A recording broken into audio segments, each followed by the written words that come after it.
네, 반갑습니다. 우리 드디어 유해 1기 재무회계 연습 강의고요. 오늘 또 유해 1기 대장정의 시작이니까 OT를 좀 진행하고 해볼게요. 일단 우리 2023년 회계학 기출 분석 나와 있는데 문제 보면 여러분 회계학은 점수 다 잘 받지 않으셨나요? 자, 우리 기출 볼 건데 올해 커트라인 되게 높았잖아요. 예년보다 훨씬 높았죠. 회계학이 쉬워서 그래요.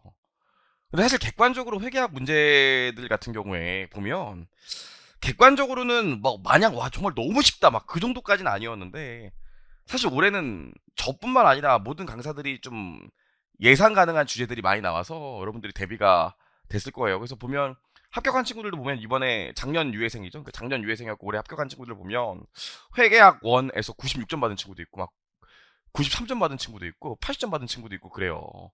동차생들 중에서도 그런 친구가 꽤 많고 뭐 그러면 사실 세법학에서 꽈락만 안 나면은 합격할 수 있었거든요. 그래서 보통 합격한 친구들을 회계학 원이 점수가 워낙 좀 고득점이다 보니까 커트라인이 높았던 것 같아요. 근데 문제 자체를 볼 때 제가 볼 때는 이게 그렇게 쉬운 난이도는 아니었는데 뭐 문제 자체 출제가 자꾸 출제 범위가 예상 가능했으니까 그랬던 것 같고 제가 볼 때는 근데 제가 볼 땐 그래요. 문제 1번에서 사실 틀릴 게 하나도 없었거든요. 우리 금융부채 조건 변경이랑 금융자산 계약상 현금으로 변경이랑 그다음에 재분류 나왔잖아요. 그쵸? 사실 틀릴 게 하나도 없었어요. 만약에 이거 틀렸다면 저도 들은 얘기인데 이거 천년도부터 현가계수 안 쓰고 계산기로 쭉 당겨와서 하면 한 10 몇 년, 한 16원인가 차이 나는데 그거 다 걷다고 하더라고요. 제정신이 아닌 거죠. 그쵸? 아무튼 뭐 그렇다고 하더라고요. 그런 것 때문에 좀 점수 차이가 생각했던 것보다 날 수는 있는데 제가 볼 때 문제 1번은 틀릴 게 없었고 그다음에 우리 뭐 기억나시겠지만 물음 2번으로 넘어가 보면 문제 2번으로 넘어가 보면 문제 2번 유형자산이죠. 이거 틀리면 진짜 안 돼요. 물음 1번. 뭐 대부분 물음 1번 유형자산도 맞으셨을 거예요. 사실 오늘 원래 생각은 요거 문제 다시 한번 쭉 풀어보라고 한 다음에 답안지 보고 상담도 하고 좀 그러려고 그랬는데 진도가 우리가 좀 그럼 압박이 있을 것 같아서 눈으로만 보는 건데 뭐 절대 틀리면 안 되는 얘기들이거든요. 근데 이거 틀린 친구들도 꽤 많더라고요. 이거 그다음 보시면 우리 법인세죠. 제가 작년에 노래 불렀잖아요. 법인세 나온다, 나온다, 나온다, 나왔죠. 보시면 우리 뭐 동차 때도 기간 내 배우면 엄청 어려운 얘기 많이 했지만 기간 내 배우면 자기주식 처분이익밖에 없었어요. 다기간이었을 뿐이지. 문제 자체는 그렇게 어렵지 않았어요. 세율이 좀 바뀌는 게 문제긴 했지만, 그 넘겨보면 뭐가 있어요? 제가 우리 고급회계는 그래도 좀 보고 들어가자고 그랬죠. 물론 3번에 고급회계 나왔어요. 연결이. 사실 이 연결이 건국 이래로 세무사 2차 시험에 연결이 처음 나왔어요. 제가 저번에도 얘기했지만 세무사 하시는 분들은 사실 연결이 그 업무 범위에 들어가지 않거든요. 우리 세금 신고할 때도 연결 재무제표로 하는 게 아닌데. 근데 드디어 금단의 영역을 깨고 연결이 나왔죠. 그쵸? 근데 또 배당도 있고 그래가지고 여러분들이 이 문제 이거 물음 2번 요 2번 2번은 배당 때문에 틀릴 수 있으셨어도 여기까지 맞추셨어야 돼요. 근데 이 연결 제낀 분들 꽤 많다고요. 그러면 점수가 좀 차이가 났겠죠. 그래서 제가 볼 때는 올해까지 해서 세무사 2차 최근 영양 기출 좀 특징을 보면 제가 볼 때는 옛날에는 문제 1 이렇게 있고 문제 2 이렇게 있으면 한 단원 나왔다고 한 단원 한 단원씩 그래서 뭐 나오는 거 찍고 중요하고 막 작년에 나온 건 안 나오겠죠 뭐 이런 얘기가 중요했는데 요즘은 여기서 주제 3개? 주제 3개? 이렇게 나온다고요. 그럼 6개 아니야. 우리 단원이 몇 개나 된다고. 그래서 뭐 진짜 세무사 2차생 유예생인데도 시험 임박하면 저한테 그래요. 선생님 안 나오겠죠? 작년에 나왔잖아요. 이제 그러시면 안 돼. 그쵸? 똑같이 다 하는 거예요. 똑같이 다. 요즘 보시면 이쪽에서 중급회계 1 내고 이쪽에서 중급회계 2 내고 하기 때문에 고급회계도 이제는 앞으로 매년 나온다고 생각하시면 될 것 같아요. 그쵸? 그래서 고급회계 제낀 분 있으면 고급회계 당연히 해야 되고 우리 이번에 유해 강의 때 고급회계도 할 거예요. 그래서 우리 당연히 이제 고급회계 해야 된다. 제끼면 안 된다. 얘기하면 되고요. 다시 한번 얘기하지만 단원이 여러 개 나오더라도 문제 자체 어때요? 사실 회계사 2차 시험 같은 경우에는 요즘에 절대평가로 바뀌었잖아요. 그래서 사실 2차 시험도 문제 그렇게 지엽적인 거 안 나오거든요. 낼 것만 딱 내지. 사이즈가 커서 문제인 거지. 문제 자체는 어렵지가 않은데 우리 시험도 마찬가지예요. 1차 시험보다 2차 시험이 오히려 문제는 더 전형적인 문제들이 많이 나온다고요. 뒤에서도 얘기하겠지만 근데 여러분 유해생들 무슨 생각이 들어? 어깨 뽕이 탁 들어가면서 내가 유해생인데 그러면서 모든 책에 있는 문제를 다 풀어야 될 것 같고 어려운 문제 풀어봐야 될 것 같고 저 책엔 있는데 이 책엔 왜 없고 막 그런 얘기 한다고요. 그런 건 안 나와요. 늘 하던 거 나온다고요. 늘 어려운 건 절대 나오지 않아요. 제가 볼 때 올해 난이도 정도면 연결을 제외하고는 연결을 공부 안 하신 분도 있을 테니까 연결을 제외하고는 사실 거의 다 맞았어야 돼요. 유형자산 같은 경우에도 사실 거의 다 맞았어야 돼요. 근데 내가 만약 유형자산에서 틀렸다. 그런 걸 반성해야지. 연결을 못 풀어서 떨어진 게 아니라고요. 만약 회계학 때문에 떨어진 분이 있다면. 그래서 최근에 우리 회계학 일부 기출 유형을 보면은 그냥 전범위가 고르게 나오고 고급 회계까지 문제 자체 난이도는 높지 않다. 그래서 기본서에 있는 문제를 정확히 푸는 게 중요하다 이런 생각을 해야지. 이게 막 어려운 문제만 찾아보겠다 이런 생각을 하면 안 돼요. 유해생 되면 그런 생각이 든다고요. 그럴 필요가 전혀 없는데. 괜찮을까? 그런 생각을 하셔야 되고요. 그래서 우리가 지금부터 이제 유해반을 시작해 볼 건데 보시면 첫 번째로 전범위를 고르게 공부해야 된다. 고급회까지 포함. 뭐 이제 제끼면 안 돼. 선생님 저 현경원의표 진짜 너무 싫어요. 현경원의표 제껴도 되겠죠? 작년에 연결 나왔으니까 올해는 연결 안 나오겠죠? 그럼 진짜 혼낼 거예요. 다 하는 거예요. 다. 다. 하지만 선생님 다 해야 되니까 전 좀 보수적으로 공부하고 싶어요. 보수적으로. 제가 제일 싫어하는 얘기가 보수적이에요. 뭐가 보수적인데, 그쵸? 뭐 누구나 어떤 강사 책에도 다 있는 문제가 나와요. 그쵸? 특정 강사 책에만 있는 문제는 안 나와. 회계사 정도 돼야 회계사 2차 시험에 재무관리나 이런 것들이나 원가회계나 이런 것들이나 그런 문제가 나올 수 있는 거지. 재무회계는 모든 강사 책에 공통적으로 있는 문제 정도 돼요. 그래서 막 학생들을 숙여보면 볼게요. 와 선생님 대박. 선생님 책에 있는 문제 그대로 나왔어요. 혹은 와 저 선생님 책에 있는 문제 그대로 나왔어요. 내 책에도 있고 그 선생님 책에도 있어요. 그렇죠? 그럴 필요가 없다는 거죠. 그러니까 모두가 아는 주제를 맞추면 돼. 동차 때도 했던 얘기 똑같이 하는 거예요. 시험 문제 나왔을 때, 야 문제 너무 쉽지 않냐? 문제 1번에? 야 문제 1번에 물음 2번 진짜 그건 진짜 장난치는 것도 아니고 100 맞지? 100 장난치는 것 같더라. 이랬을 때, 나도 100 이래야지. 옆에서 120 아니야? 이런 게 문제인 거지. 야 문제 2번에 물음 3번에 고급 회계에서 종수 뭐 복잡한 지배 구조 나왔어. 와 진짜 나 그거 백신했어. 나도. 근데 옆에서 난 풀었는데 어차피 풀었지만 틀렸어요. 그래서 그런 걸로 합격하는 게 아니라고요. 그래서 누구나 아는 걸 정확하게 맞추는 게 중요한 거고 유해 때도 공부 포인트는 뭐예요? 누구나 맞출 수 있는 걸 실수 없이 푸는 게 중요한 거지. 복잡한 걸 실수해서 틀리는 건 어차피 의미가 없어요. 이번에 채점할 때 16원 차이 나도 그냥 긋는데. 그쵸? 그러니까 정확히 맞춘다. 그런 생각 하시면 되고요. 유해 공부를 한다고 우리 시험에 나온 범위가 이만큼이라고 하면 유해 공부를 한다고 여기까지 나가고 그런 건 아니에요. 이걸 정확히 하면 돼. 근데 분명히 지금부터 듣다 보면 여러분이 잘못 알고 있는 것들이 분명히 이만큼씩 있다고요. 요런 걸 메꾸는 게 유해강이지. 유해강이라고 시작부터 심호흡하시고 자 갑니다 하면서 막 엄청 어려운 얘기 하는 게 아니라고요. 들었던 얘기 또 할 거야. 그래서 유해일기 재무회계 연습 수업을 들으면 다 아는 얘기 같은데 이거 윤도님 보러 오는 건가 막 이런 생각이 들어요. 이거 좀 다 아는 얘기 시간 막 이런 생각이 든다고요. 당연하지. 여러분 정상적으로 공부를 했다면. 그럼 우리가 4시간 수업을 이렇게 하면 솔직히 말하면 여러분 유해 일기쯤 되고 그동안 놀지 않았다며 물론 놀았던 분이 오셨을 수도 있겠지만 이만큼은 들었던 얘기 또 한다고요. 그러면 이제 이거 좀 이런 생각이 든다고요. 그래서 강사도 바꿔볼까 이런 생각도 들고. 근데 중간중간에 잘못 알고 있거나 내가 몰랐던 걸 얘기하는 순간이 올 거예요. 이런 걸 다 채워서 합격을 하는 거야. 그렇죠? 여러분들 이번에 회계학 1부 몇 점 받았어요? 잘 본 분들 많잖아요. 여기 사실 잘 본 분들 많잖아요. 저 아는 분도 평균은 65점인데 세법학 2에서 꽝 나가지고 다시 시작하는 친구 있어요. 그쵸? 뭐 미쳐버리려고 그러더라고요. 그래서 회계학 1부가 자기가 지금 83점인가 85점인가 막 그렇다는 거예요. 그러니까 이제 회계학 1은 됐으니까 세법학 2만 열심히 해보겠대. 제가 무슨 소리 했는지 알아요? 0부터 다시 시작하는 거야. 그쵸? 0부터 다시 시작하는 거예요.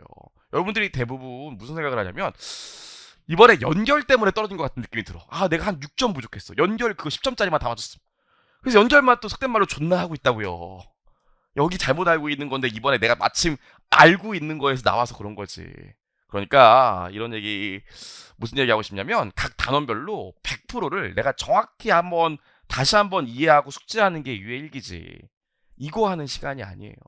그쵸? 그래서 아마 오늘 또 수익할 거야. 그럼 또 처음부터 재무제표 표시부터 얘기할 건데 이거 이런 생각이 든다고요. 그럴 필요는 전혀 없어요. 그쵸? 그냥 어차피 혼자 공부하면 이거 1회독 하는데 시간 엄청 걸리잖아. 저랑 그냥 같이 1회독 한다는 생각으로 하시면 돼요. 문제 푸는 시간도 수업 시간에 많이 줄 거니까 괜찮을까요? 그렇게 할 거고요. 제발 얘기하지만 유해 공부에 대한 오해 보면 어려운 거 공부하는 시간 진짜 아니다. 근데 계속 얘기하지만 그쵸? 어차피 나오지도 않을 걸 왜 하고 있습니까? 그쵸? 합격의 키는 여전히 뭐예요? 회계학 원이에요. 이걸 잘해야 돼. 이거 뭐 세법학 1, 2에서 여러분들이 뭐 이제 2회까지 하면 60점 넘으실 수도 있겠지만 뭐 전 잘 모르죠. 잘 모르지만 제가 이 세무사 강의를 하면서 학생들이 봤지만 세법학 1, 2에서 실제 시험에서 다 합해서 120점 넘는 친구가 그렇게 많지 않아요. 60점, 60점 나오기가 쉽지 않아요. 아무리 열심히 해도 50점 언저리가 많다고요. 그쵸? 꽈락 겨우 넘는 경우도 많아요. 하지만 회계학 1은 그렇지 않아요. 그쵸? 우리 지금부터 유예하면 90점 넘는 경우도 꽤 많아요. 또 이번에 내가 사실 작년에 올해 시험에 제가 진짜 잘 맞췄잖아요. 그쵸? 그래서 우리 90점 넘는 경우도 꽤 많다고요. 회계학 1에서 90점 넘으면 다른 거 다 40점 언저리 나와도 합격해요. 커트라인 높아도. 그쵸? 우리 여러분들 시험 보고 나면 동차생들은 좀 덜하지만 유해생들은 그거 있잖아요. 정병존이라고. 정신병 존 있잖아요. 회계학 1, 2 다 합해서 120, 140 막 이거. 정신병 존. 그거 올 필요가 없어요. 여기서 한 90점 나오면. 그쵸? 그러니까 여러분 이걸 열심히 하셔야 돼. 물론 합격의 키는 회계학 1이지만 우리 회계학 1 있고 그 다음에 회계학 2 있고 세법학 1, 2 있으면 당연히 여러분들 전체 공부 시간의 한 70%는 여기 써야겠죠. 그쵸? 뭐 많으면 80% 여기 써야겠죠. 한 20%에서 30%만 회계학 1에 쓰는 거예요. 그쵸? 근데 여러분 유해생 되면 여기서도 얘기했지만 유해생 되면 다 할 것 같아. 유해생 되면 전범이 다 할 것 같아. 동차 때 그런 생각 안 했어. 한 달만 더 있었으면 좋겠다 이런 생각 많이 하잖아요. 그렇죠? 한 달만 더 있으면 완벽한데 이런 생각 하잖아요. 유해 때도 한 달만 더 있으면 완벽한데 이런 생각이 들어요. 언제쯤 되면 완벽한데 이런 생각이 드는지 알아요? 한 4차쯤 되면 그런 생각이 들어요. 내가 4차 있으니까 알아요. 그때쯤 되면 완벽하다고. 하지만 유해생도 사실 여기나 여기는 회계학이랑 성격이 다르잖아요. 이거 좀 더 깊이 들어간다고. 우리 그동안 제꼈던 것도 많이 하고 이것도 마찬가지고. 그래서 여기서도 할 게 많거든요. 동차 때보다 양이 훨씬 많아요. 얘는 인정합니다. 그러다 보니까 시간이 쫓기니까 이걸 아예 안 하고 한 몇 달 동안 안 보고 이런 친구들도 되게 많아. 유해일기 때 아예 회계학 1을 통으로 안 본 친구들도 되게 많아. 그리고 한 2월 달에 이제 유해 2기 때부터 시작한다는 거예요. 그럼 점수가 안 나와. 그럼 다시 또 한 2월 달부터 한 4, 5월 달까지 이것도 엄청 봐. 이것도 줄이고. 그럼 또 한 5월 달 되면 또 이거 흔들리고. 그런 짓을 하면 안 되겠죠. 그렇죠? 그래서 유해 1기 때 회계학 1도 열심히 하셔야 돼요. 그렇죠? 물론 전체 시간은 여기에 들어가야 되겠지만 이거에 그렇죠? 이걸 잘해야 돼, 이걸. 그래서 그 유해도 생각보다 정말로 5월 넘어가면 시간이 진짜 부족해요. 정리가 다 되지 않아요. 그러니까 지금 미리미리 좀 준비를 하시고 그 시간 안배를 미리미리 좀 잘 하셔야 돼요. 제가 볼 때는 과목별로 고르게 공부를 하셔야지 하나를 아예 통으로 안 보고 그러시면 안 돼. 그럼 결국 나중에 그것 때문에 문제가 생겨요. 그런 생각을 보시면 되고요. 지금 우리 보시면 많은 분들이 앉아 있을 겁니다. 우리 다음 시간쯤에 상담해 보면 알겠지만 일단 유해생이신 분들은 조급해하지 말고 그냥 이 유해 1기 들으시면 돼. 유해 2기 듣고 유해 2기까지는 꼭 들으시면 돼요. 그렇죠? 근데 간혹가다 이런 분들이 있거든요. 1차를 다시 보고 싶은 생각이 든다고요. 우리 부합격이냐? 왜 다시 본다는 거예요? 그럼 마음속으로 3차 예약인 거 아니야? 마음 편해요, 그럼? 1차 다시 볼 생각하지 말고 그냥 올인하시면 돼요. 그래서 유해 1기, 유해 2기 쭉 따라가시면 되고 유해 3기는 전 모르겠어요. 아무튼 유해 2기까지 쭉 따라가시면 될 것 같고요. 어려운 문제 풀 생각하지 말고 마음 조급해할 필요도 없어요. 오늘 수익할 거거든. 1장에 나와 있는. 그럼 들었던 얘기 또 하는 것 같아서 귀여워. 은근히 윤돈이가 또 했던 농담도 비슷한 거 하는 것 같아. 정말 지겨워. 그냥 차분하게 듣는 거예요. 조급해하지 말고. 항상 보면 유해생들이 조급해. 왜냐면 여기 시작하잖아. 시작하면 한 1월쯤 되는데 실력이 늘 것 같아요. 유해 1기 끝날 때쯤 되면 실력이 늘어 있을까? 아, 좀 늘어있지요. 한번 들었는데 실력이 좀 늘었겠죠. 유예 2기쯤 되면 실력이 늘까요? 제가 볼 때는 유예 2기 한 끝날 때쯤부터 실력이 늘어요. 왜냐면 유예 2기 때는 모의사잖아요. 진도별 모의사기 때문에 답안지 보잖아요. 진짜 쌍욕이 나와요. 채점하면. 어휴 막 그런다고요. 얘 몰랐네 막 그런다고요. 그러다가 유예 2기 끝날 때부터 3기쯤 되면 답안지가 이제 그 합격생에 가까운 답안지가 나오기 시작해요. 진짜로 그렇거든요. 매년 그랬어요. 매년. 어느 학원을 가도 마찬가지야. 근데 이게 실력이 안 느는 것 같다고. 쭉 보다 보니까 그럼 뭐 중간에 또 딴 생각 들고 막 학원 바꿔야 되나 이런 생각도 들고 별의별 생각이 다 들어요. 그냥 우직하게 하면 돼. 올해 합격한 친구 중에서 회계학원 96점 있어요. 뭐 아시는 분일 거예요. 심지어 그 추가 합격한 친구가 이번에 추가 합격 작년에 추가 합격도 있었잖아요. 추가 합격자가 있었는데 그 유해반 같이 다니다 눈 맞아갖고 그 친구도 추가 합격하고 이제 여학생 꼬셔갖고 그 연애도 했다고요. 제가 엄청 뭐라 그랬다고요. 엄청 뭐라고. 근데 열심히 한대 공부. 그래도 이번에 붙었거든요. 회계학원 96점 받았어요. 원가에서 4점 나갔고 나머지는 다 맞았죠. 요거 15회도 했대요. 그쵸? 그럼 돼요. 그러니까 여러분 그냥 조급함이 문제야. 조급함이. 하다 보면 실력이 안 드는 것 같아. 잘못됐나 뭐 이런 생각이 든다고요. 원래 그래. 그러니까 본인 생각하는 일정대로 쭉 나가면 돼. 이거 처음 끝까지 1수단 한다고 당연히 실력이 늘겠지만 또 다시 2회독 할 때 되면 또 까먹었기 때문에 실력이 늘 것 같지 않은 생각이 들 수도 있어요. 몇 번 봐야 돼. 그러니까 걱정하지 마시고 쭉 가는 거예요. 쭉 보시면 되고 3차생 분들도 있으시죠 여기? 저도 수험생 4차까지 했지만 5차의 무게는 제가 감히 감당할 수도 없고요. 전 4차까지 했으니까 제 수험생 생활 중에서 3차가 제일 힘들었어요. 3차가. 아, 지금 2차 공부하기도 힘들어 죽겠는데 1차 다시 봐야 되잖아. 재정학 기억도 안 나는데. 막 호성이 형 얼굴 다시 보고 막. 행수법 다시 외우고 그러면 짜증이 확 난다고요. 나 지금 여기 있을 애가 아닌데. 나 지금 2차 강의 계속 들어야 되는데. 막 그러면서 온갖 짜증이 나고 스트레스도 받고 알아요. 나도 그랬으니까. 언제부터 2차 공부를 해야 되냐 막 이런 생각을 하시는데 일단 유예 1기까지는 보통 2차 나는 2차생이라고 생각하고 2차 공부를 하는 게 맞아요. 3사생이신 분들이 있다면. 저 인강 보시는 마찬가지고 쭉 하시면 돼.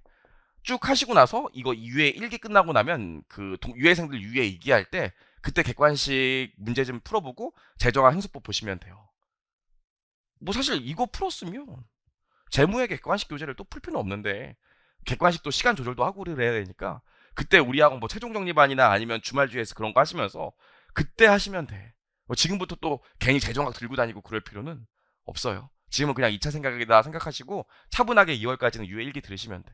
그래서 유예 1기 끝나고 2기 시작할 때 주말 GS나 재정학 행속법 이런 거 단기 특강으로 들으시면서 정리하시고 그리고 나서 1차 끝나고 나면 다시 유예 3기를 복귀하고 유예 2기 문제는 뭐 친구한테 받던지 뭐.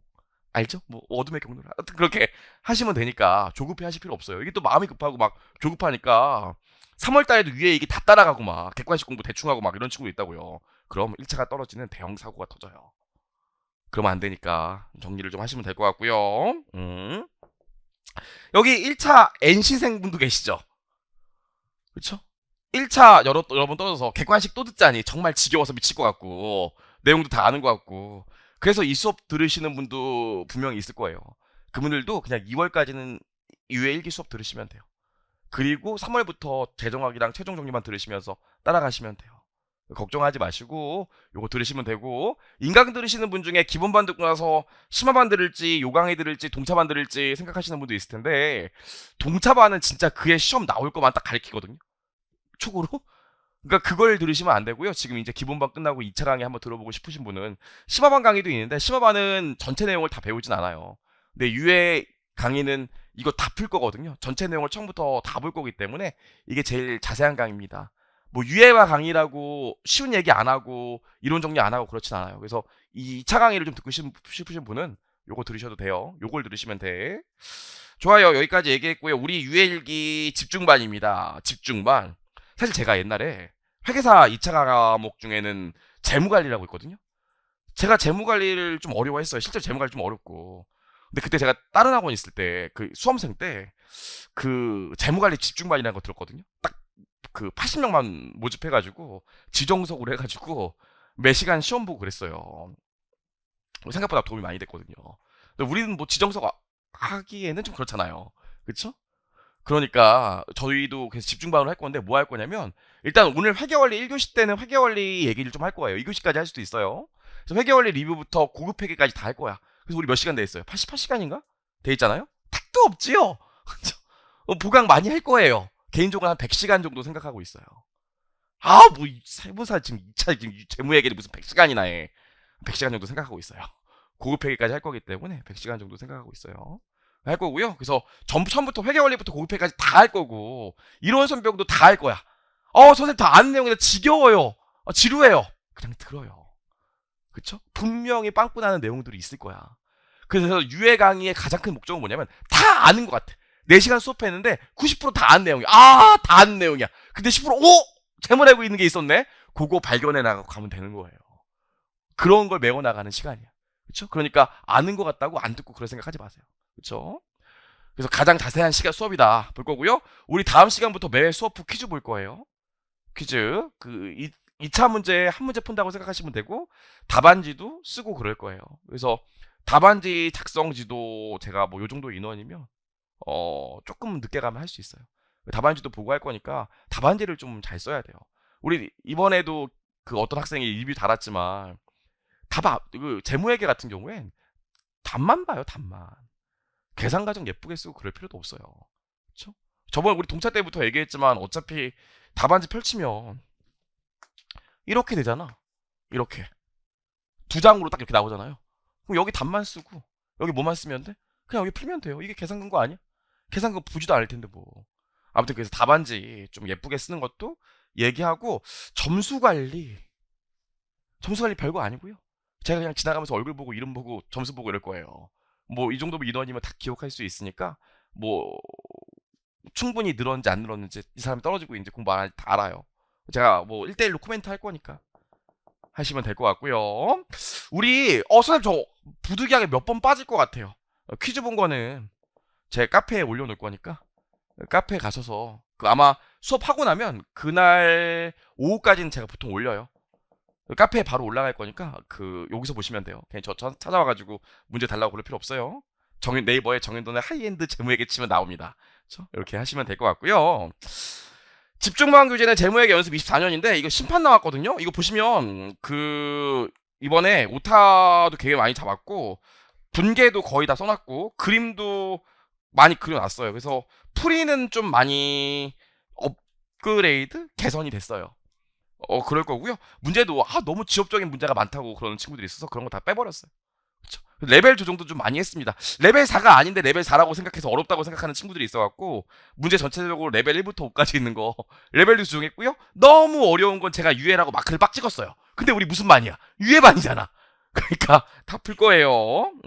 이렇게 하고요. 재무회계 키핸드북은 뭐 여러분 작년에 올해 동차반에서 보셨던 거 그대로 할 거고 연결도 고급 회계도 뒤에 다 붙어 있어요. 요거 할 거다. 이런 생각 좀 하시면 될 것 같고요. 작년 교재 쓰면 안 돼요. 문제는 똑같을 때는 해설이 좀 달라지고 해서 웬간하면 새 책 보세요. 그렇죠? 봤던 것만 계속 보는데 나온 김에 얘기를 하는데 이런 생각 좀 많이 하시죠. 선생님, 유해생인데 재무회계 2권 풀어야 되는 거 아니에요? 이런 얘기들 많이 하세요. 2권 푸는 거 어떻게 생각하세요? 2권. 일단 제가 확언할 수 있는 건 여기 없으면 딴 책이 없어요. 여기 없으면 딴 책이 없어요. 그쵸? 여기 있는데 딴 책이 없을 순 있어요. 그쵸? 제 책이 꽤 이게 문제가 너무 많고 커버리지가 넓기 때문에 요거만 보셔도 충분해. 한 권을 일단 여러 번 봐야지. 그럼에도 불구하고 유해생을 2권 보는 것도 괜찮다고 생각을 해요. 언제쯤? 여기 있는 숫자가 하도 눈에 익으면 보자마자 답이 보여. 2789. 그때쯤 한 5월달쯤 눈에 익을 때쯤 한 권 사가지고 그냥 풀어보는 거예요. 그냥 모의고사 문제집 풀듯이 그러는 거지. 한 번에 뭐 2권 돌리고 그럴 필요 없어요. 이게 제일 많아. 이거 보고도 96점 나오는데 도대체 뭘 보겠다는 거야.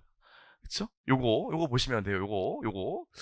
이거 가끔씩 어떤 학생들이 이 책 너무 좋다고 하는 친구도 있고 어떤 학생은 이게 너무 회계사용 책이 아닌가 막각 이렇게 얘기하는 책도 있는데 깜짝 놀랐어요. 그러면서 다른 책이 너무 좋다는 거야. 깜짝 놀랐어요. 제가 늘 얘기하는 거잖아.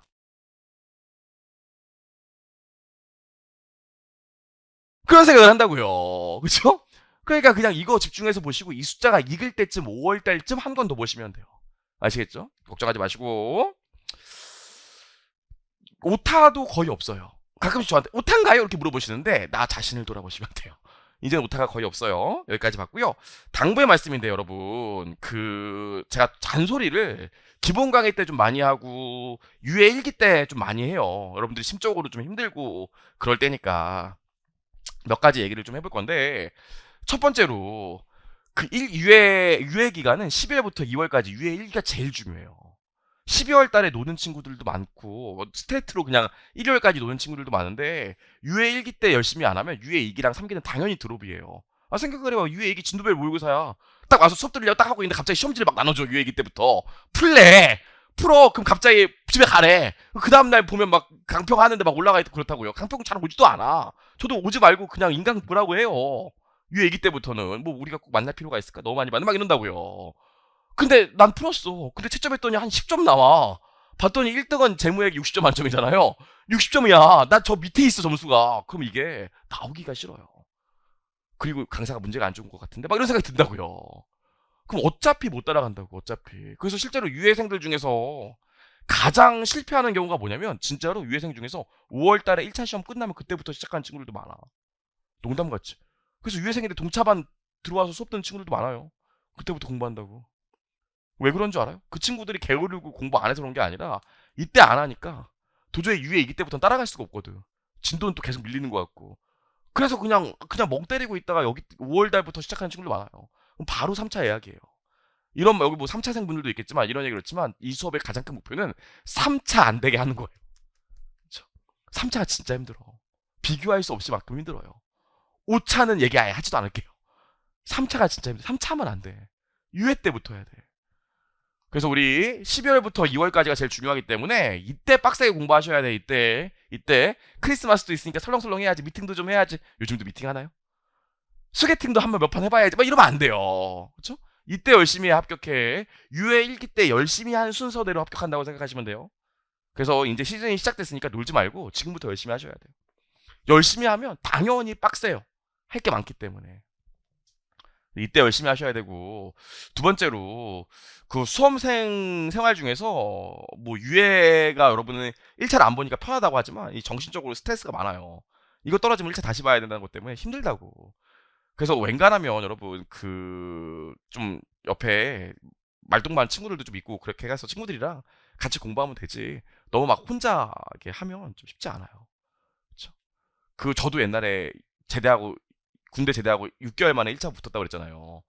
그럼 뭐 6개월밖에 안 되니까 혼자 친구 없이 그냥 다녔거든. 말할 사람이 없어갖고 내가 대학로에 포스터 붙여가지고 아이들 포스터 띄워가지고 이게 붙여놓고, 그 아침에 자취방에서 안녕?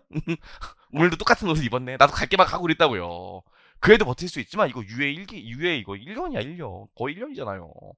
혼자 하면 그 페이스 떨어지고 그러면 한없이 떨어져갖고 공부 안 하고 막 그런 경우 많거든요. 그래서 웬간하면 좀 옆에 친구도 만들고 그래서 같이 밥도 먹고 같이 드립이나 치면서 그냥 이렇게 지내시면 돼요. 그래야 시간이 빨리 가. 혼자 공부하면 시간이 잘 안 가요. 그렇죠? 그리고 제일 중요한 게 뭐냐면 규칙적으로 생활하셔야 돼. 규칙적으로. 이게 1차도 이제 코앞이고 막 동차 시험, 2차 시험도 코앞이고 그러니까 그렇지 않은데 이게 기간이 멀다고. 그러다 보니까 자기 관리 안 돼갖고 막 낮밤 바뀌고 막 오후 1시에 일어나고 이런 친구들도 생각보다 되게 많아요. 근데 합격하겠냐? 오후 1시에 일어나는데? 아닌데요. 전 새벽 4시까지 공부하는데요. 일주일에 한 번 했겠지. 그러니까 제가 늘 얘기하지만 규칙적으로 생활하셔야 되고 아침 일찍 일어나셔야 돼. 그쵸? 100%예요. 우리 아침 수업이잖아. 100%야. 빠지기 시작한다고요. 전 알아요. 아무리 제가 웃기고 애걸복걸해도 빠진다고요. 100%야. 개인적인 사유가 있대. 뭐 개인적인 사유가 늦잠이지. 그러시면 안 돼요. 아시겠죠? 규칙적으로 생활해야 합격할 수 있어요. 좋아요. 여기까지 말씀드렸고요. 뭐 워낙 얘기들을 우리 많이 나눈 사이이기 때문에 뭐 잔소리는 여기까지 하고요. 바로 좀 수업 나가보려고 하는데, 우리 바로 교재 나가진 않을 거고요. 교재는 좀 이따 보고 우리 회계원리 복습을 좀 해보려고 합니다. 그쵸? 회계원리 복습. 회계원리 잘 하시나요? 회계원리 복습? 우리 다음 이거 오늘 수업한 걸로 내일 모레 회계원리 퀴즈 볼 거거든요. 되게 많이 틀려요. 저랑 좀 해볼게요. 여러분, 우리 지금부터 1교시 때는 회계원리를 복습할 거야. 회계원리 복습. 나도 화면에 책 띄워놓고 지금 하고 싶어요. 아시겠지만 나는 화면에 책 띄우고 하잖아. 바로 이게 인강 팔리려면 바로 자 보시죠 이렇게 하고 싶은데 이건 2교시부터 하고 그쵸? 2교시부터 하고 회계원리 복습을 좀 해볼게요. 사실 우리 회계원리에서 알아야 되는 게 세 가지가 있어요. 세 가지가 재무제표 작성 원리, 흔히 말하는 회계 순환 과정. 요거 몰라갖고 은근히 틀리는 경우가 많아요. 다들 잘하는 친구들이 다 안 알고 잘하는 친구들이라서 우리 물어봐도 되죠. 그리고 제가 잘 많이 물어보는 거 알죠? 난 유해생인데 멘탈이 좀 약하다. 물어보지 마라 이러면 이렇게 하시면 돼요. 이렇게. 그럼 다시는 안 물어봐요. 그렇죠? 친하실 때까지는. 수익이 100원이래요. 그리고 올해 그 장기식 처분으로 현금 100원 받았대요. 그럼 자본 증가액 얼마예요? 수익이 100원이고 올해 장기식 처분으로 현금 100원 받았대요. 그럼 자본 증가액 얼마예요? 100이라고요? 잘 오셨어요 오늘. 200이에요. 지금부터 이런 얘기를 해볼 거라고요. 그쵸? 이거 생각보다 많이 몰라. 이거 할 거고요. 그 다음에 기타 포괄손익이요. 기타 포괄손익. 그쵸? 요것도 해볼 거예요. 기타 포괄손익도 할 얘기가 많단다. 잘 모른다고요. 요거 해볼 거고요. 세 번째로 뭐가 있어요? 현재가치 평가 있는데 현재가치만큼은 또 우리 친구들이 많이 연습이 돼 있잖아요. 근데 요거는 금융자산이랑 금융부채 가서 얘기할 거기 때문에 지금은 얘기 안 할 거고요. 요 두 가지만 이번 시간에 좀 얘기를 할 거예요. 괜찮을까요? 제가 늘 동차 때도 요 얘기를 하고 심화반 때도 요 얘기를 하는데 유해 때도 똑같은 얘기를 또 해. 유해라고 자 여러분 갑시다 하면서 처음부터 너무 어려워 이런 문제 안 풀어요. 나오지도 않고 그런 생각을 좀 버려요. 봐봐. 그럼 지금부터 거래를 좀 지금부터 쭉 써볼 거예요. X0년 말에 회사는 출자했대. 현금 100원으로. 현금 100원 왔고요. 자본금 100원 왔대요. 이 거래가 이렇게 나왔으니까 분개를 해야겠죠. 나온 김에 잠깐만 볼게요, 여러분. 내가 너무 궁금해서 물어보는 건데 우리 지금부터 회계 순환 과정을 볼 건데 거래가 발생하면 그 거래를 기록하는 게 분개잖아요. 그쵸? 그냥 심심하니까 물어보는 거예요. 근데 우리 옛날에 회계원리에서 배웠지만 거래의 식별 요건이 있었죠. 다른 말로 회계적 거래로 보는 게 있고 회계적 거래로 보지 않는 게 있었잖아요. 회계적 거래로 보는 게 뭡니까? 재무제표의 분개 기록할 수 있으면 회계적 거래고 재무제표의 분개 기록하지 않아야 되는 거면 회계적 거래가 아니지. 회계적 거래인 거랑 회계적 거래가 아닌 거랑 무슨 차이가 있어요? 기억나나? 이거 요건이 두 가지가 있었잖아. 첫 번째로 뭐예요? 재무 상태에 변동이 있어야 돼. 재무 상태에 변동이 없으면 거래가 아니에요. 그럼 재무 상태에 변동이 있다는 게 뭔데요? 재무 상태라는 게 재무 상태 푼 건 알지? 자산, 부채, 자본. 그럼 자산과 부채의 변동이 있어야 된다고요. 근데 자산을 아주 쉽게 얘기하면 뭐예요? 권리. 부채 아주 쉽게 얘기하면 뭐예요? 의무. 권리나 의무에 변동이 있어야 돼. 그래서 우리 뭐예요? 우리 수익 가서 얘기하겠지만 1월 2일 날 계약을 체결하고 1월 3일 날 돈을 받기로 하고 1월 5일 날 수행 의무를 이행하기로 했대. 그럼 1월 2일 날 계약을 체결했을 때 회계 처리해요 안 해요? 1월 2일 날 계약을 체결했는데 1월 3일 날 돈을 받기로 했고 1월 5일 날 수행 의무를 이행하기로 했대. 그럼 계약을 체결한 1월 2일 날 회계 처리해요 안 해요? 왜요? 채무 상태의 변동이 없으니까. 그쵸? 아무것도 아닌 것 같지만 나중에 회계 처리 해보라는 우리 세무사 2차 시험은 회계 처리 해보라는 문제가 간혹가다 나오잖아요. 그럼 회계 처리를 안 해야 되는데 막 하고 있어요. 이게 있어야 회계 처리를 할 수 있어요. 그쵸? 그래서 우리 회계 어릴 때 이런 것도 배웠잖아요. 단순 계약은 회계적 거래가 아니기 때문에 장부에 기록하지 않는다. 기억나나요? 그 다음 두 번째 요건 뭐가 있어야 돼요? 거래 식별 요건. 금액을 신뢰성 있게 측정할 수 있어야 돼. 우리 이번에 세무사 객관식반 대박 났거든요. 한 150명 등록했어요. 그쵸? 그거 보면서 무슨 생각했냐? 이렇게 또 나의 가치가 올랐구나 이런 생각했다고요. 그쵸? 회사 세무사 객관식반 150명 등록해서 나의 가치가 올라갔대. 나의 가치가 올라갔대. 나의 가치가 올라갔대. 이거 거래요, 아니에요? 거래가 아니죠. 얼마나 올라갔는데. 저 원장님 전화요? 선생님 가치가 올라갔어. 얼마 올라갔어? 그런 얘기 안 하잖아요. 신뢰성 있는 측정이라는 게 뭐니까? 금액으로 측정할 수 있어야 되는데 금액으로 측정할 수 없으면 기록하지 못하죠. 그래서 우리 나중에 무형자산 인식요건 가서 뭐라 그래? 내부적으로 창출한 무형자산은 인식하지 않죠. 이유가 뭐예요? 이게 안 되니까. 그쵸? 여기까지 나온 김에 한번 얘기를 해봤고요. 그래서 이 거래를 기준으로 회계적 거래에 해당하는 것들을 장부에 기록할 건데 해보죠. 그래서 X1년 중에는 무슨 거래가 있었냐면 차입했대요. 그래서 현금 100원 나왔고요. 차입금 100원도 있었어요. 당연히 교재에 없는 내용이니까 뭐 같이 보면 되겠죠. 그 다음 뭐가 있었냐면 재고자산을 구입했대요. 실제 재고조사법을 써서 매입 100 여기 매입 채무 100 이렇게 있었대요. 이렇게 합시다. 간단하게. 자, 여기까지 하고 나서 그 다음 뭐가 있었냐면 나는 현금 100원 받고 물건을 팔았대. 아니, 현금 200원 받고 물건을 팔았대. 그럼 여기 뭐가 나와요? 매출 200원 나오게 되겠죠? 그럼 물건 팔았으니까 매출원가 기록해요, 안 해요? 나중에 재고자산 가서 얘기하겠지만 얘 기록 안 하지. 왜 기록 안 해요? 실질재고조사법이잖아요. 실질재고조사법은 나중에 재고자산가에서 배우겠지만 어떻게 돼? 재고자산을 구매할 때만 기록하고 판매할 때는 기록하지 않지. 언제 기록해? 기말에 한 번에 재고하잖아. 그러면서 기말에 한 번에 매출원가를 기록하죠? 기억 안 나면 나중에 배우면 돼요. 괜찮아요? 자, 여기까지요. 그 다음에 또 합시다. 뭐가 있었냐면 종업원 급여를 줬대요. 현금 50원, 급여 50원, 50원 이렇게 했어요. 여기까지. X1년도에는 여기까지 회계 처리했대. 여기까지 어렵지 않죠? 회계 처리 모르는 친구도 없으니까. 여기까지. 자, 이걸 뭐라 그래 우리? 분계라고 하잖아. 그럼 분계하고 나서 우리 뭐 해줘야 되지? 너무 심심하네. 분계하고 나서 우리 뭐 해줘야 돼요? 아, 이것도 그냥 X1년 초라고 할까? 여러분 헷갈릴 수 있으니까 X0년 말이라고 하지 말고. 좋아요. X1년 초라고 합시다. 분계하고 나면 뭐 해야 돼 우리? 전기해야 되죠. 그쵸? 전기가 뭐예요, 남자분? 후드티 입으신, 회색 후드티 입으신 남자분. 전기가 뭐예요? 일렉트로닉. 전기가 뭐예요? 미안해. 전기가 뭐예요? 뭐긴 뭐예요? 분계짝만 이렇게 기록하게 되면, 야, 김과장, 우리 지금 현금 얼마야 그랬을 때, 잠깐만요. 그러고 현금 세봐야 된다고 그랬지. 이런 거 싫으니까, 각 계정별로 증가와 감소, 발생과 취소를 기록하는 표를 뭐라 그래요?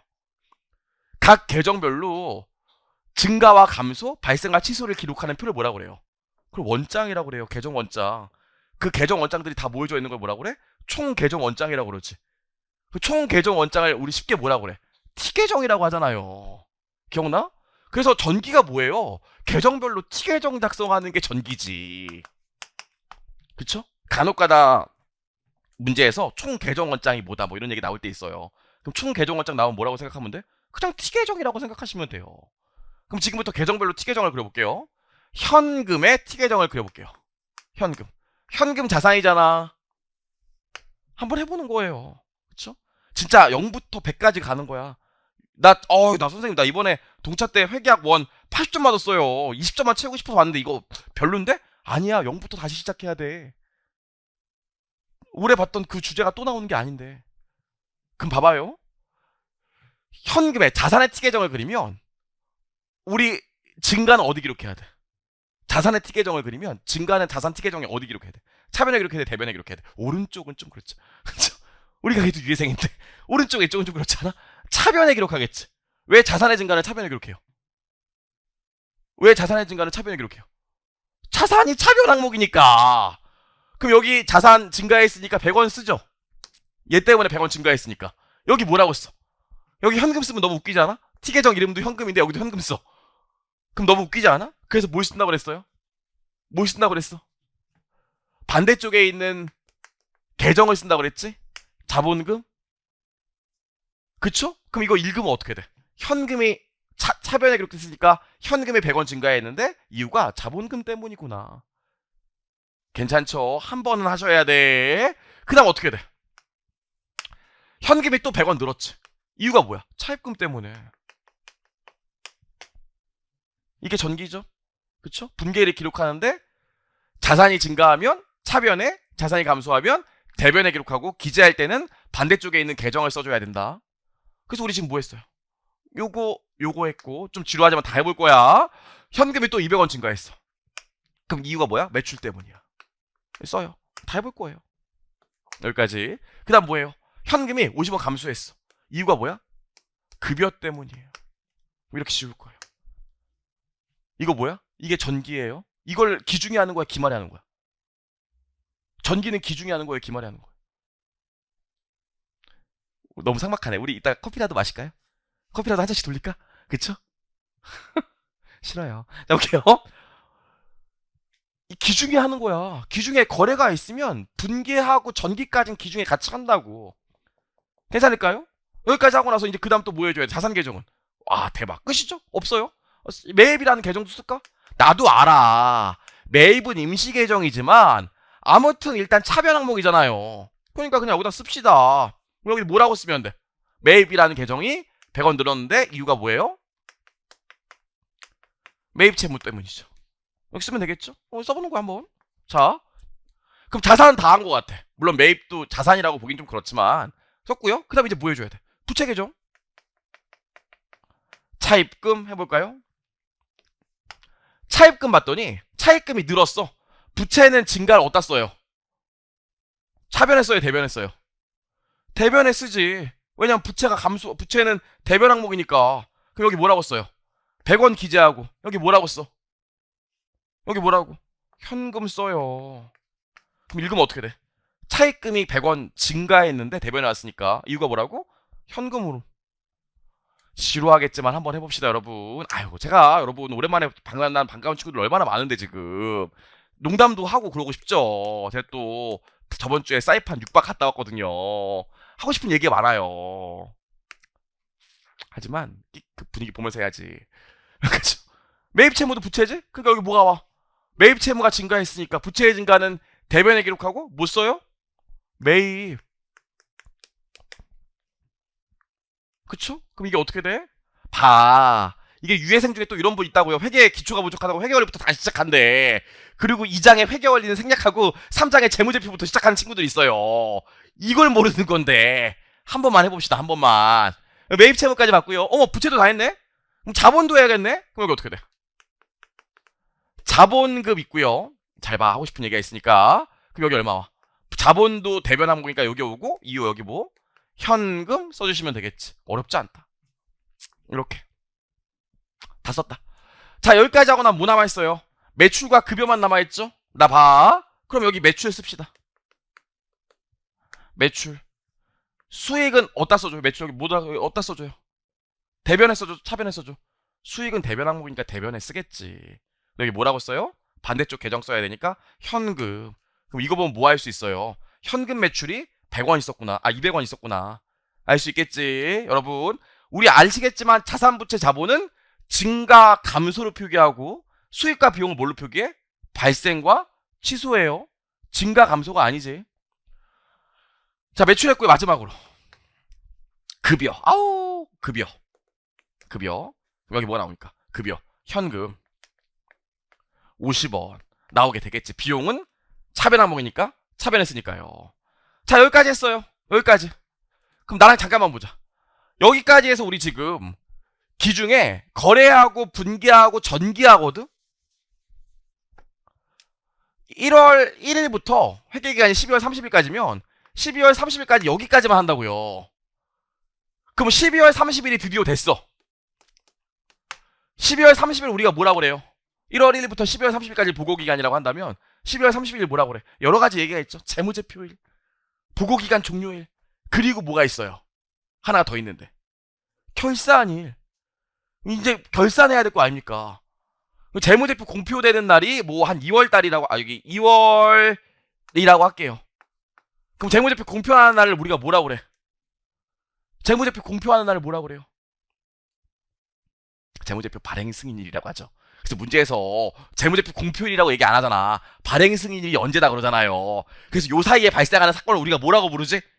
보고기간 사건. 괜찮죠? 할 수 있습니다, 여러분. 여러분을 반드시 합격시켜 드릴게요. 제가 여러분 사실 유예반이 개인적으로 애착이 제일 많아요. 아니 언제 봤다고 애착이 많아요? 아니 애착이 많아요. 하다 보면 애착이 생겨. 여러분들 진짜 내년에 붙어야 되잖아. 유해반은 제가 그 회식도 시켜주고 그래요. 저기 무한리필 가서 회식도 시켜주고 그래서 기운 내시고 자 하나씩 따라오면 돼. 뭐 상담하고 싶은 분이 있으면 내일 모레 우리 퀴즈 보고 나서 한 명씩 다 채점하고 상담할 테니까 그때 물어보면 돼요. 여기까지 괜찮죠? 그럼 요 사이에 우리가 하는 일 뭐라 그래? 그걸 우리 결산한다고 그러잖아. 그쵸? 그럼 결산할 때 제일 먼저 하는 게 뭐야? 12월 30일 0시가 댕댕댕 종치면 결산할 때 제일 먼저 하는 게 뭐야? 거래 멈춰, 분계 멈춰, 전기 멈춰. 그래서 뭐해? 자산부채 자본의 잔액과 수익과 비용의 총액을 T계정에 기재하죠. 그럼 여기까지 하면 자산의 잔액 얼마? 현금 잔액 얼마 나와? 400원에서 50원 빼니까 350원 나올 거야. 여기다 뭐라고 써? 일단 잔액이라고 쓰죠. 기말 잔액. 그럼 내가 너무 궁금해서 물어보는 건데, 아니 현금은 차변 항목인데 T계정에 현금의 잔액이 대변에 왔어. 가끔씩 후배가 물어본다고요. 형, 저 진짜 헷갈려서 그런데. 아니 현금은 차변 항목이라면서요. 근데 현금 잔액은 또 T계정에 왜 대변에 써요? 그럼 뭐라고 그러실 거예요? 뭐라고 하실 거예요? 이게 유해생 되면 주변에서 또 물어본다고요. 언니 유해생이시니까 저희 궁금한 거 있는데 물어보셔도 돼요? 세법 회식 들고 있으시던데? 그럼 이거 물어보면 뭐라고 할 거예요? 아니 왜 현금 차변 항목인데 기말 T계정상 잔액이 대변에 오냐고. 그럼 뭐라고 할 거예요? 세법 학자 갑자기 던져.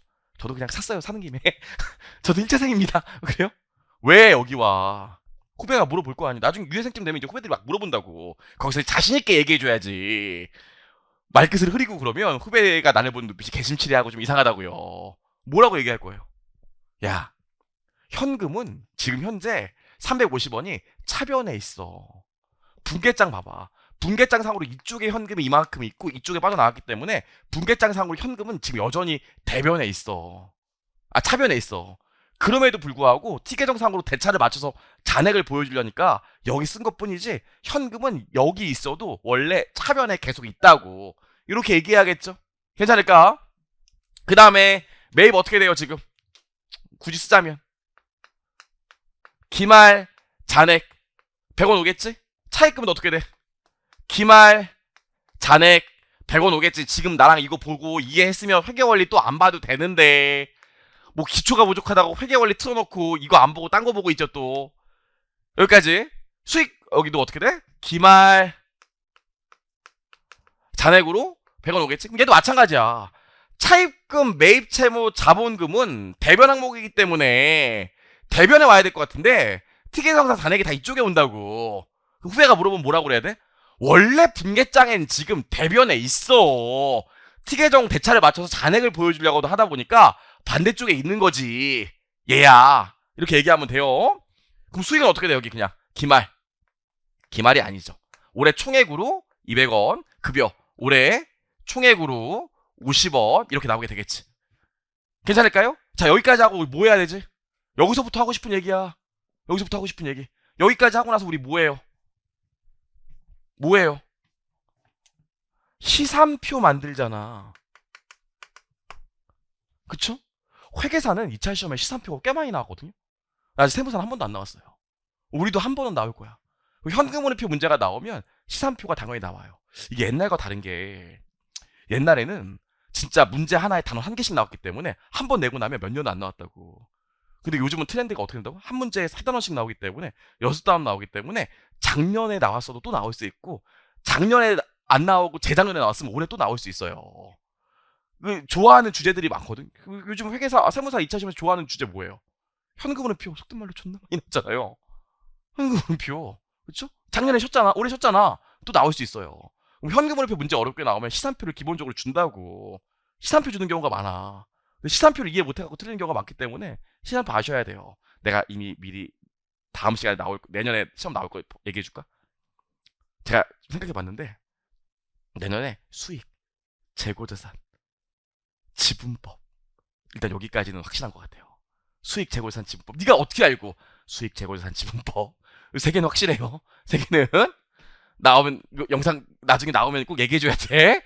시산표. 근데 시산표가 뭐라고 그래? 수정전 시산표라고 하죠. 그럼 시산표 만들어보자. 학생, 시산표가 뭐예요? 학생? 시산표가 뭐예요?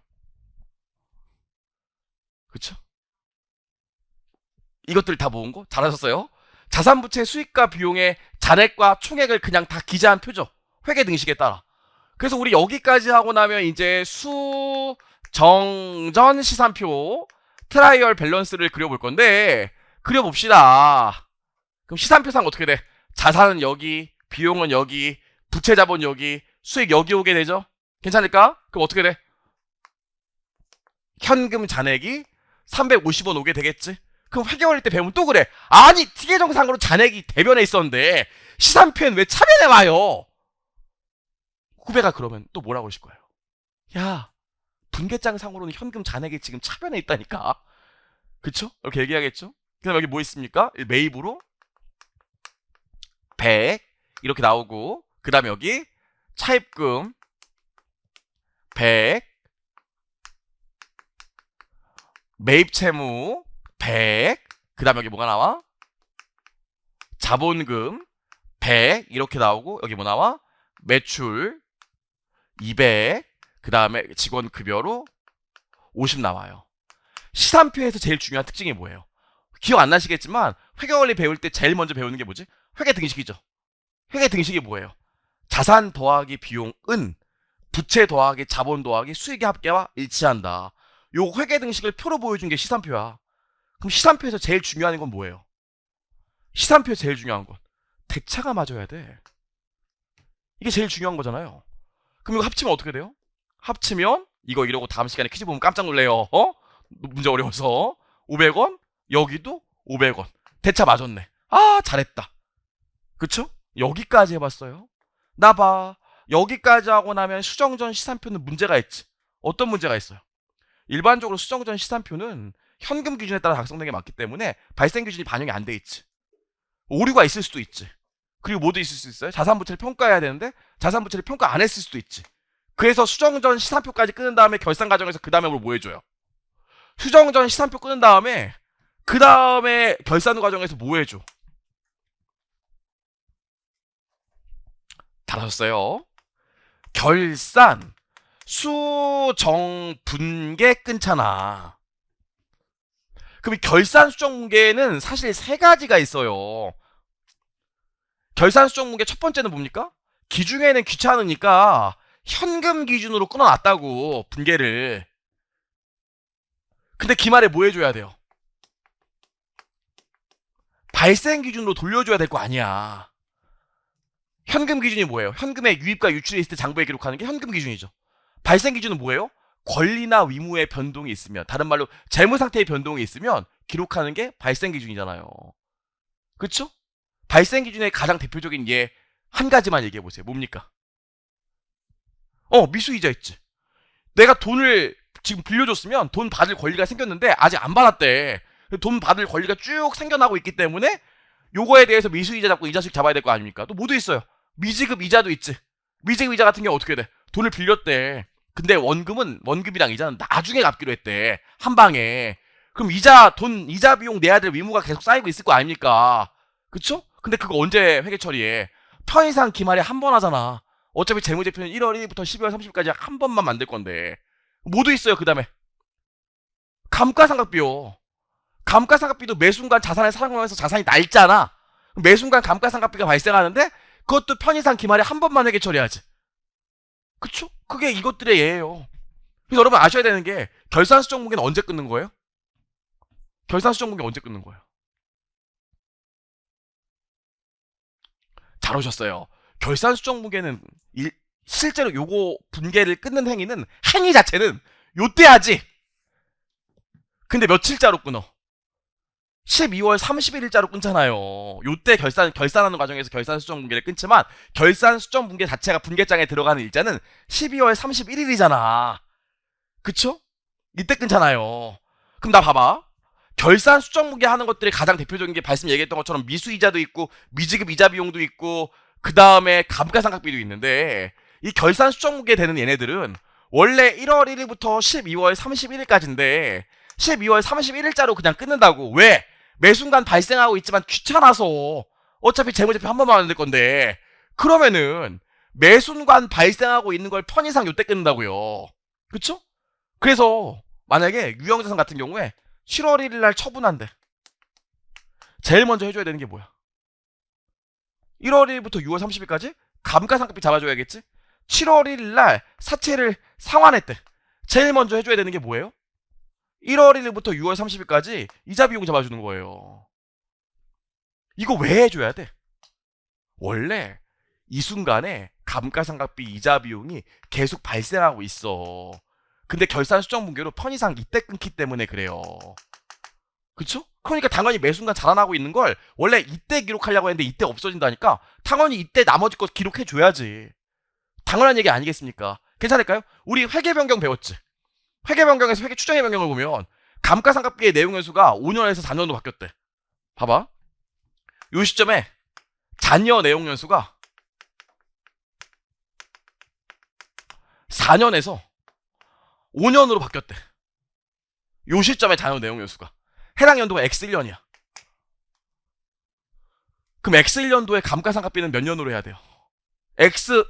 12월 31일 날 이제 결산 수정 분기로 감가상각비 끊으려고 봤더니 내용 연수가 잔여 내용 연수가 4년에서 5년으로 바뀌었대. X1년 12월 31일자로. 그럼 감가상각비 몇 년으로 끊어야 돼요? 네? 6년이지? 왜 6년이야? 결산 수정 분기하는 얘네 대부분의 항목들은 다 이 시점부터 발생하고 있었던 애들이라고요. 해당되는 연도의 감가상각비도 연초를 기준으로 해. 왜 연초를 기준으로 해? 이때부터 원래 발생하고 있는 걸 편의상 이때 기록하는 것 뿐이니까 결산 수정 분기라는 게. 그래서 우리 회계 추정의 변경 가서 나중에 보면 내용 연수가 이렇게 바뀌면 5년을 사용하는 게 아니라 연초부터 감가상각하기 때문에 뭐 해줘야 돼? 5년 더하기 1년 해주는 거예요. 이것도 다 결산 수정 분기의 정의에서 시작하는 거라고요. 할 수 있을까? 무슨 소린지? 그래요. 그 다음 뭐도 있다고요?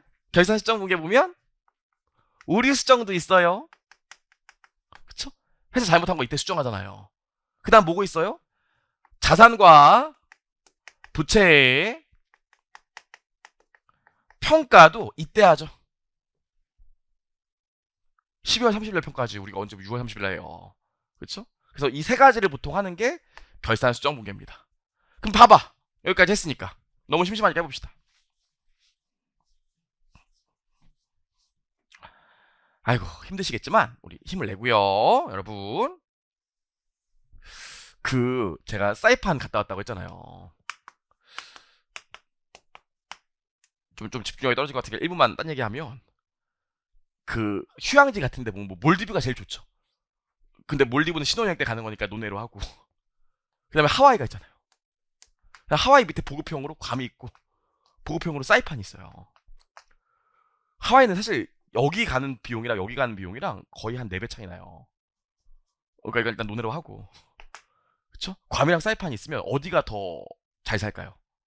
둘 다 턱없이 못 살지만 괌이랑 사이판이랑 따지면 어디가 더 잘 살까? 이렇게 심심하니까 잠깐 얘기합시다. 괌이랑 사이판이랑 따지면 어디가 더 잘 살까? 괌이 훨씬 잘 살아요. 괌은 엄청 큰 쇼핑센터도 있고 뭐 그렇다고요. 여긴 진짜 대자연이야. 아무것도 없어. 왠 줄 알아? 여긴 미군 부대가 있거든. 여긴 미군 부대가 없어요. 그래서 여기 사람들 소원이 뭔 줄 알아? 미군 부대 들어오는 거예요. 엄청 크다고. 가보면 계속 괌이랑 사이판이랑 여기가 훨씬 싸. 여기가 좀 더 비싸. 좀 더 많이 비싸. 그리고 괌은 나가면 먹을 데도 많고 쇼핑센터도 많은데 여기는 아무것도 없어. 대자연이야. 그래서 보통 얘네들 호텔이 어떤 줄 알아? 올 인클루시브예요. 가면 새끼 밥을 다 줘. 그리고 얘는 수영장 밥 안 줘. 얘는 수영장을 가도 수영장에 그냥 수영장만 있어. 어쩌다 슬라이드 하나 있어. 얘는 가면 워터파크야. 보통 호텔들 왜 그런지 알아? 밖에 아무것도 없거든요. 여기서 놀아야 돼. 뭐 이렇거든요. 근데 보통 여기 4인 가족 가면 뭐 돈이 얼마 들어요. 근데 사이판 가면 진짜 할 게 없어. 근데 별로 안 좋아하거든요. 올해 5월에도 갔다 왔는데 다시는 안 간다고 그랬는데 어쩔 수 없이 갔어요. 근데 여기 사이판 본섬이 있으면 여기 요만한 섬이 있어요. 이게 마하가나 섬이라고 있어요. 할 게 이거밖에 없어. 여기 간다고 배 타고 가면서 패러세일링도 하고 요거 한 바퀴 돈다고요. 한 바퀴 도는데 10분밖에 안 걸려. 뭐 물고기 많이 보일 거라고 하지만 가면 사람이 하도 많아서 물고기 잘 안 보여. 물고기가 닳고 달아가지고 얘네들 안 온다고요.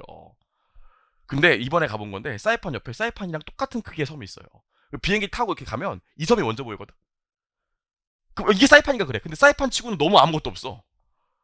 가면 이제 옆에 사이판이 나와요. 요 섬이 뭐냐면 티니안 섬이라고 있어요. 티니안 섬이라고 있어. 티니안 섬. 여기가 옛날에 미군 2차 대전 때 일본에 핵 떨어뜨릴 때 리틀보이라는 팩맨이 있었잖아. 여기에 일단 갖다 놓고 여기서 실어갖고 출발했다고요. 여기서 한국 강제 진용해가지고 여기 한국인 후손들이 많이 살아요. 이 섬에 2,000명 산다는 거야. 2,000명. 사이판이랑 크기가 똑같은데 2,000명이면 우리 아파트 한 단지에도 그거보다 많이 살거든요. 이게 진짜 삶이 없다고. 제가 이번에 갔었거든요. 경비행기 타고 와야 돼. 배도 없어. 비행기 타면 5분인데 비행기밖에 없대요. 경비행기를 타고 이렇게 가면 아무것도 없어요. 여기는 대자연, 여기는 대대자연. 아무것도 없어요. 가면은 진짜 여기 해변이 이렇게 펼쳐져 있는데 진짜 어느 정도냐면 사람들이 없어가지고 해변에 딱 한 발짝, 두 발짝, 세 발짝, 네 발짝까지 간 다음에 물에 고개를 담궈. 그럼 언더더시예요. 막 진짜 물고기가 너무 많아. 그냥 이렇게만 하고 있으면 돼. 이렇게 하고 있으면 보여. 뻥치고 있네. 진짜 이렇게 하고 있으면 보여. 물고기 너무 많아. 근데 웃긴 건 뭐냐면 진짜 한 500m 되는데 해변에 나밖에 없어요. 무섭지 않을까요? 그건 생각 안 해봤는데 뭐 그렇다고요. 그래서 가보면 되게 좋아요.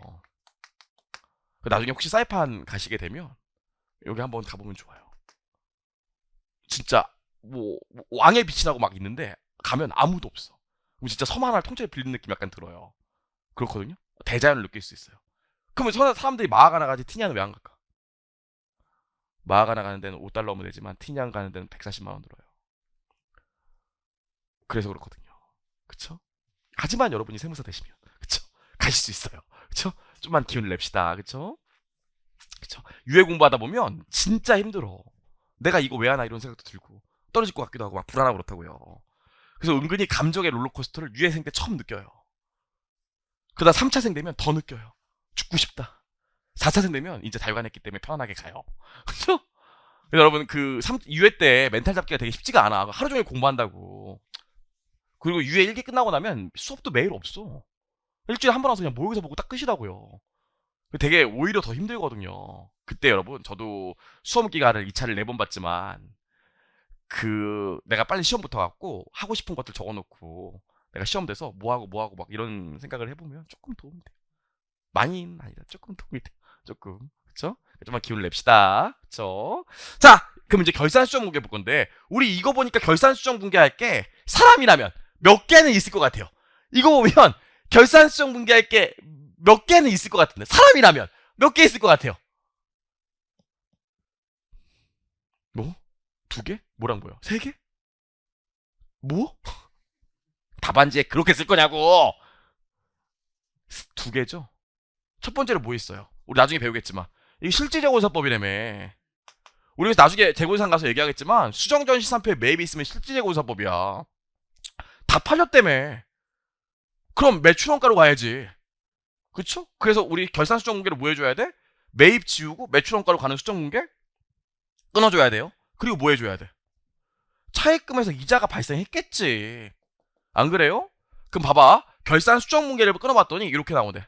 첫 번째로 X1년 말에 결산수정공개로 매입 지울 거야. 100원. 다 팔렸대. 여기 뭐가 돼? 아직 안 끝났어. 중요한 얘기. 매출원가 100원 이렇게 되겠죠. 그리고 어떻게 돼? 발생 기준에 따라 회계 처리를 해봤더니 올해 차입금에서 이자 비용이 50원 나왔고요. 차입금이 50원 증가했대. 이 결산 수정 분계가 2개 나왔다는 거예요. 괜찮을까? 자, 그럼 어떻게 돼? T계정 보면 이렇게 되겠지. T계정을 보면 매입에서 기말 잔액이 사라지고 여기 뭐가 와? 매출 원가가 오겠지. 이렇게. 그래서 매입 잔액은 0으로 바뀔 거 아닙니까? 그리고 뭐가 추가로 또 나와? 여기 매출 원가라는 T계정이 나와야겠죠? 그럼 매출 원가의 T계정을 보면 어떻게 돼? 매출 원가가 100원인데 여기 뭐가 와? 매입 때문이겠. 아이고 미안해요. 매출 원가 100원인데 여기 뭐가 와? 매입 때문이겠지? 그쵸? 그리고 딱 끝났잖아. 그럼 여기 뭐가 와? 매출 원가 총액이 100원 나오게 되겠네. 괜찮을까요? 여기까지 잘 봐. 할 얘기가 엄청 많아. 자, 여기까지 하고 나서 우리 또 뭐 해줘야 돼요? 이자 비용이라는 T계정이 나오겠지? 그럼 이자 비용 보면 여기 뭐가 있습니까? 차입금이 늘었잖아. 이자 비용이 지금 발생하면서. 여기 얼마 나와? 이자 비용 50원. 근데 다른 거래 없으니까 여기 또 이자 비용에 총액으로 50원 이렇게 나오게 되겠지. 괜찮을까요? 모두 해줘야 돼. 차입금이 추가로 더 늘었죠. 차입금이 50원 더 늘었어. 뭐 때문에? 이자 비용 때문에. 그 차입금의 기말 잔액이 얼마로 바뀌어? 150원으로 바뀔 거 아닙니까? 괜찮을까요? 여기까지 수정분계에서 분계장을 수정해 봤어요. 전기 특혜정을 수정해 봤어. 자, 여기까지 하고 나면 이거 고쳐보자 이제. 좁으니까 여기다 그릴게요. 수정후 시산표를 그려보자. 그럼 수정후 시산표를 그리면 어떻게 돼? 일단 매입은 사라지겠지? 그 여기 뭐가 와요? 매입이 사라지는 대신 매출 원가가 올 거예요. 그래서 매출 원가로 100원 올 거고요. 여기 또 뭐가 와? 이자 비용으로 50원 오게 되겠죠? 그쵸? 그리고 여기 뭐가 와? 차입금이 100원이 아니라 150원 되겠죠? 자, 그럼 수정후 시산표 다 그렸어. 그럼 대차 맞춰보자. 대차 맞추면 얼마 나옵니까? 450, 500. 여기 550 나오고. 요것도 해보면 얼마 나와요? 550 나와. 아, 대차 맞네. 그쵸? 여기까지 해서 우리 뭐 한 거야? 결산 수정 분계까지 하고 나서 여기다 쓸게요. 결산 수정 분계까지 하고 나서 수정 후 시산표 그렸죠. 이제 수정 후 시산표 그리고 나면 뭐 해야 돼 우리? BS, IS 만들어 봐야 될 거 아닙니까? 아, 나 너무 궁금해서 물어보는 건데 시산표의 특징이 두 가지 있거든요. 시산표의 특징 두 가지 뭐예요?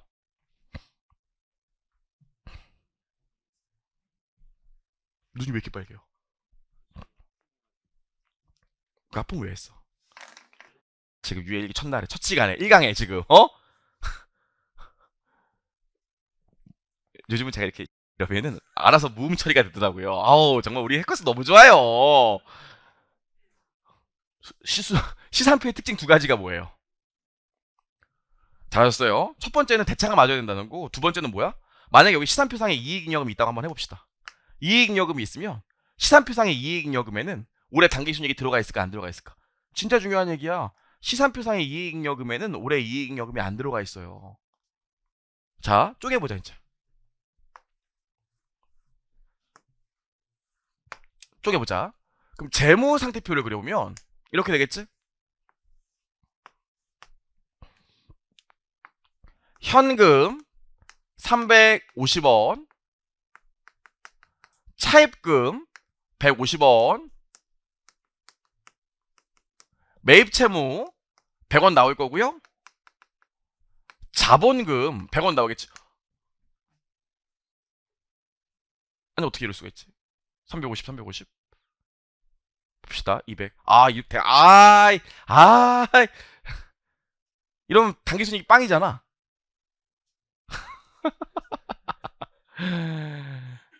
너무해. 매출을 그러면은 에이 죄송해요. 매출을 300원 바꾸자. 에이 매출 300원. 매출 300원. 그럼 요것도 300원. 그럼 요거 얼마? 450원. 그럼 여기 매출 300원. 요 총액 300원. 이렇게 하면 되겠지? 그럼 여기 현금이 얼마로 바뀌어요? 현금이 450원. 에이 450원. 매출은 300원. 그럼 여기 650원. 여기 650원 되겠죠. 소리엄 650. 이렇게 합시다. 그럼 여기 현금 얼마? 450. 괜찮을까요? 여기까지는? 대체 맞아 안 맞아 지금? 안 맞지? 아니 여태까지 시산표일 때 맞았는데 쪼개니까 안 맞아. IS 그려볼게요. IS 그려보시면 지금 뭐 있습니까? 매출이 300이야. 그 다음에 매출 원가 100, 이자 비용 50, 그 다음에 급여 얼마? 50 이렇게 나오게 되겠죠? 이것도 안 맞아. 안 맞는 이유가 뭐예요? 안 맞는 이유가 당기순이익 때문에. 그럼 올해 당기순이익 얼마 나와? 100 나오게 되겠죠? 그럼 그 당기순이익이 어떻게 돼? 재무상태표에 이익 잉여금으로 100 가는 거 아니겠어요? 이러면 어때? 대차가 딱 맞지? 괜찮죠? 첫 번째로 아셔야 되는 게 시산표상의 이익잉여금은 올해 당기순이익이 반영이 안 돼 있어요. 꼭 아셔야 돼. 그래서 좀 옆에서 따로 필기해. 시산표 보시면 여기 자산, 여기 부채 있고, 여기 자본에 자본금 있고, 이익잉여금 있고, 여기 수익 있고, 여기 비용 있다고 해봐. 이거 400원, 이거 100원, 이거 100원, 이거 100원, 요거 100원. 그럼 여기 얼마? 200원. 이렇게 합시다.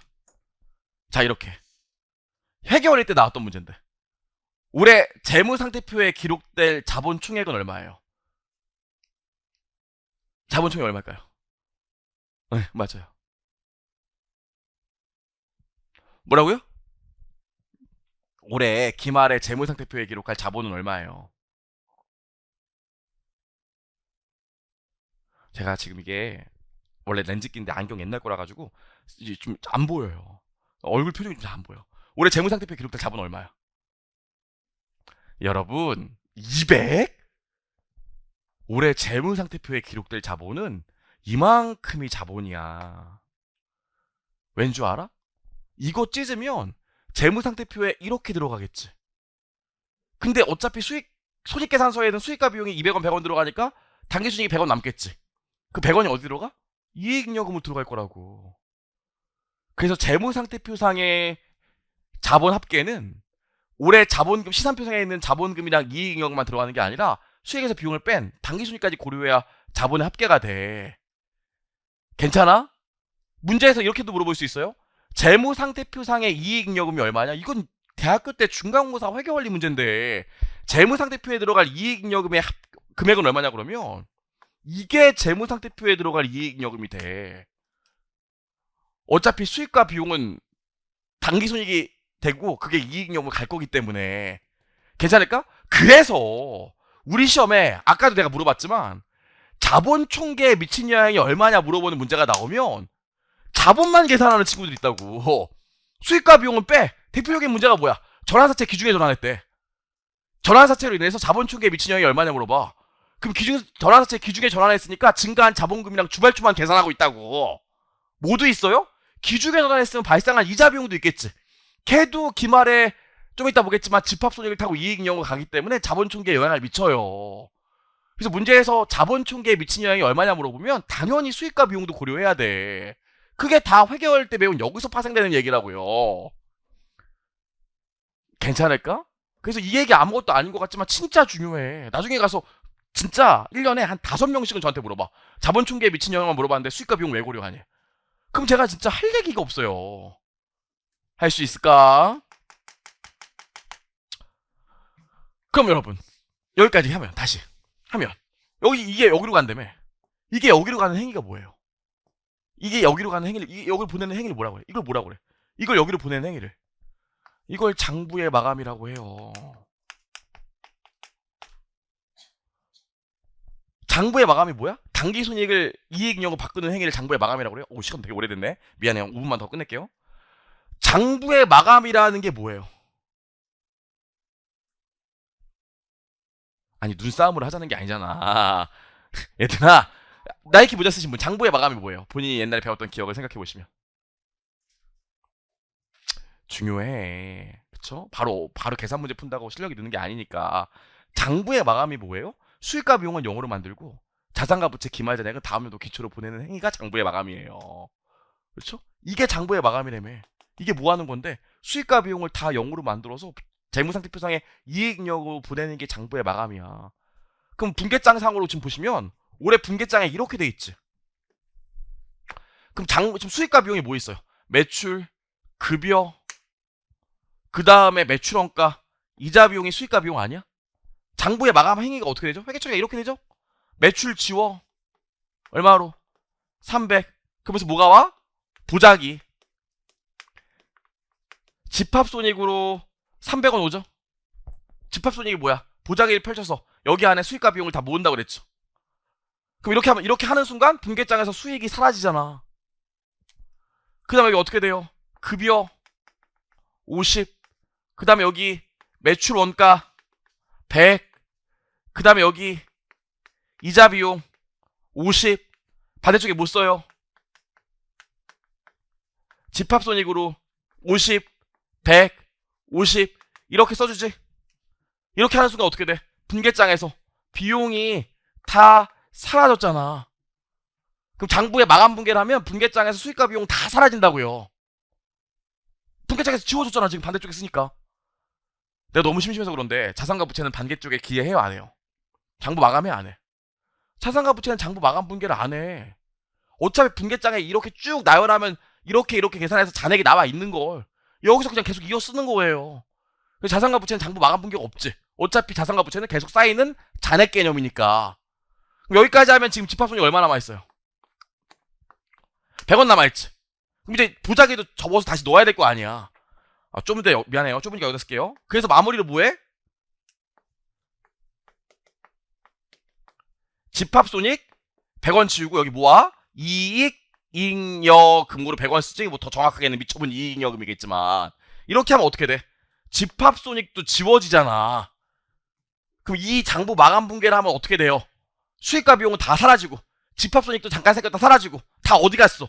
이익여금에 갔잖아. 이런 행위를 뭐라고 그런다고? 장부 마감.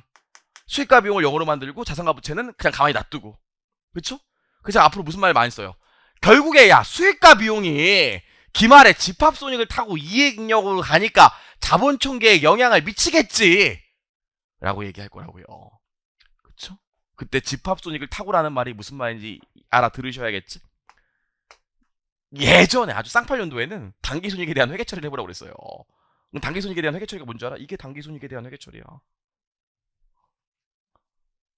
괜찮을까요? 자본에서 물어보는 문제가 있죠. 괜찮을까요? 여기까지. 그래서 여기까지 장부 마감까지 여기서 수정후 시산표까지 만들고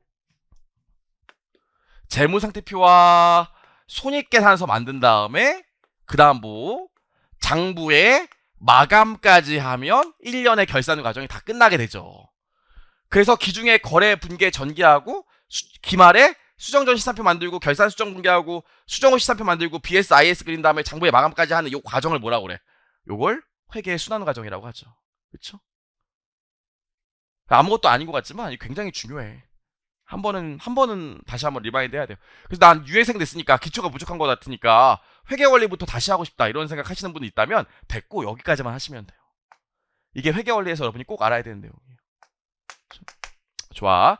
이거 좀 1교시가 길었네요. 여기까지 했고요. 우리 잠깐 쉬었다 와서 2교시 때는 OCI를 한번 다시 쭉 정리해 보도록 하겠습니다. 잠깐 쉬죠.